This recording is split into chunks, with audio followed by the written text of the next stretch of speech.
नमस्कार मंडळी, कसे आहात तुम्ही? स्टार प्रवाह वाहिनीवर येत्या काही महिन्यात एकूण 8 नवीन शो सुरू होणार आहेत. त्यामुळे साहजिकच वाहिनीवरील काही जुन्या मालिका प्रेक्षकांचा निरोप घेणार आहे. आता लवकरच ऑफ एअर होणाऱ्या एका लोकप्रिय मालिकेचं नाव प्रेक्षकांसमोर आलं आहे. मालिकेच्या मुख्य नायिकेनेच या संदर्भात पोस्ट शेअर केली. स्टार प्रवाह वाहिनीवर 14 फेब्रुवारी 2022 रोजी मुरंबा मालिकेचा पहिला भाग प्रसारित झाला होता. या मालिकेच्या निमित्तानं लोकप्रिय अभिनेता शशांक केतकर आणि अभिनेत्री शिवानी यांची फ्रेश ऑनस्क्रीन जोडी प्रेक्षकांच्या भेटीला आली. या दोघांनी साकारलेल्या रमा आणि अक्षयच्या भूमिका सर्वांना आवडल्या होत्या. नुकतेच या मालिकेचे 1400 भाग पूर्ण झाले. गेली 4 वर्ष ही मालिका रसिक प्रेक्षकांच्या मनावर अधिराज्य गाजवते. पण आता हा 4 वर्षाचा प्रवास शेवटाकडे येऊन पोचला आहे.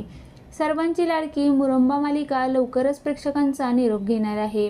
अभिनेत्री शिवानीने इंस्टाग्रामवर शेवटचा फोटो शेअर करत वन लास्ट टाइम रमा म्हणून शेवटचे काही क्षण असं कॅप्शन लिहिलं आहे. या सेल्फीमध्ये शिवानी रमाच्या लुकमध्ये तयार झाल्याचं पाहायला मिळते.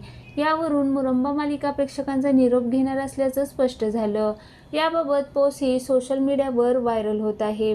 जवळपास 4 वर्ष प्रेक्षकांचं मनोरंजन करणाऱ्या या मालिकेला सगळेजण मिस करणार आहे. खरं तर ही मालिका पहिल्या दिवसापासून दुपारच्या सत्रातच प्रसारित करण्यात आली होती. ही प्रवाह दुपारमधील यशस्वी मालिका आहे. लग्नानंतर होईल प्रेम मालिकेची वेळ बदलल्यामुळे सध्या मुरंबा दुपारी 3 वाजता ऑन एअर होते. आता लवकरच ही मालिका संपणार आहे. दरम्यान मुरंबा मालिकेत प्रेक्षकांना शशांक आणि शिवानीसह निशानी, सुलेखा, अभिजित, प्रतिमा, काजल, मीरा, आरंभी अशा लोकप्रिय कलाकारांची मांदियाळी पाहायला मिळाली. आता मुरंबा मालिकेचा शेवटचा भाग केव्हा प्रसारित होणार याकडे चाहत्यांचं लक्ष लागलं आहे.